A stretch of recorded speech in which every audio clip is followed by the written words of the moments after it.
আজকে ভূমিকম্প হয়েছে জানেন? হ্যাঁ, বাসায় ছিলাম না। টের পাইছেন কেমনি? হাঁটুর উপরে ছিলাম তো, এই জন্য টের পাইছি। মোবাইল টিপতেছিলাম, পরে দেখি খাট কাঁপতেছে। ওই বাকিছে চিৎকার। দুই খালা বাগনি মিলে বাসা থেকে বের হয়ে গেছে তাড়াতাড়ি। তো মনে করলাম যে এই যে ভূমিকম্প যে হইলো, তাহলে এই দোকানে যেতে হবে, এটা মনে হয় আপনাদের অভিশাপ ছিল যে সে কেন বাসা বসে রয়েছে, তাড়াতাড়ি এসে দোকানে আসতে হবে। আমাদেরকে যে দুষ্টা দিলেন, এই জন্য ভয় কেমন আছে? এই তো আলহামদুলিল্লাহ ভালো আছে। কয়টা হাঁস আনছেন? আজকে আপনাদের সবার দোয়া ভালোবাসা আলহামদুলিল্লাহ নিয়ে আসছি। আরো 3বার বলেন আলহামদুলিল্লাহ। ভাই এই কাজটা সবসময় করে সবসময় এই কাজটাই করে। এটা কিন্তু ভাই ভালো লাগে না। আমরা সবাই নিজেরা কাছে করলে খারাপ লাগে। মানে এটা হচ্ছে গিয়ে 2 পিস হবে। এটা 2 পিস হবে। এটা যে খাবে পিটি খাবে। হ্যাঁ, পিটি তো প্রশ্নই ওঠে না। এখন জামাই আদর করবে। এখন যদি এই কথা যদি তার থেকে শোনে, এটা কিন্তু সিরিয়াল লেগে যাবে তখন এটা পাওয়ার জন্য। হ্যাঁ আসমাপু ভাইয়া, আপনারা যে সময় জিজ্ঞাসা কয়টা হাঁস নিয়ে আসছেন আজকে, আপনি আলহামদুলিল্লাহ কোন খালি কোয়ান্টিটি জানান নাকি?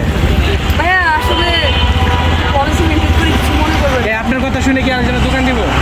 না না, দোকান তো সব জায়গায় দিচ্ছে, আমার মতো শুনে বা না হয়ে। এখন দেখতেই তো আছে, আগে ছোট একটা এইটুকু একটা হাঁড়িতে রান্না করতাম, এখন এত বড় একটা কড়াইতে রান্না করি। এগুলো আমার থেকে সব থেকে ইয়ে কি জানেন? আপনি সাহস থাকলে বলে দেন আজকে কয়টা হাঁস না আনছেন। না না, সাহসের কোনো ব্যাপার না। মানে আমার থেকে আমার চারপাশে মানুষরা প্রেডিকশন করে যে আমার দেখতে কয়টা হাঁস, কত টাকা সেল, কত টাকা প্রফিট। তো এখানে তো আমার এক্সট্রা বলার কোনো প্রয়োজন আছে নাই। আচ্ছা আপু, আপনার কাছে আসলে ভিডিও করতে পারি না, কারণটা কি? সবাই বলে আপনি একটু ভাব বেশি হয়ে গেছে। ভাইয়া ভাব কোনো কিছু না, আপনাদের দিয়ে হচ্ছে গিয়ে কিন্তু আমার আইডেন্টিটি হয়েছে এখানে। কিন্তু সব থেকে বড় হচ্ছে আপনারা যেমন যে আমাকে ব্লেম দিলেন, কাস্টমারও আমাকে ব্লেম দেয় আপনাদের জন্য, যে আমি তাদেরকে সময় দিতে পারি না। এত ভাইরাল হয়ে কী হবে? অনেক তো ভাইরাল হয়েছে, অনেক তো কাস্টমার হয়েছে, আর কাস্টমার দিয়ে কী করবেন? আপনার কাছে ফার্স্ট প্রায়োরিটি কার, ইউটিউবার না কাস্টমার? আপনারা যদি রাগ করেন, আপনাদের রাগ ভাঙানো যাবে। ভাই হিসাবে যদি সরি বলে ভাইয়া রিকোয়েস্ট করি, আপনাদের ইয়ে করা যাবে। বাট কাস্টমার এমন একটা জিনিস, তাদের স্যাটিসফ্যাকশন করার জন্য আমার সম্ভব হবে না। দেখা যাবে সেদিন একজন এসে ঝগড়াঝাটি করে চলে গেছে, কেন আমি আপনাদেরকে ইন্টারভিউ দিচ্ছি, সেই চিলাচিলিমে পুরো রাস্তাটা সে বকত করতে করতে দেড় পাশ হয়ে গেছে। তো এই যে ব্যাপারগুলো, তো ওনারা কি আমি পারবো ফুল বানাতে? পারবো না। বাট আপনি এখান থেকে রাগ করে চলে যান, আমি যদি আপনার একটা বলতে বলি ভাইয়া রাগ করেন না, আইসেন, আপনি কিন্তু ঠিকই আসবেন। কারণ আপনাদের সাথে আর কাস্টমারের সাথে আমার তো ওইভাবে একটা সম্পর্ক, মানে আপনাদের সাথে যে বন্ডিং, কাস্টমারের সাথে যে বন্ডিং নাই আমার সাথে, তাই না?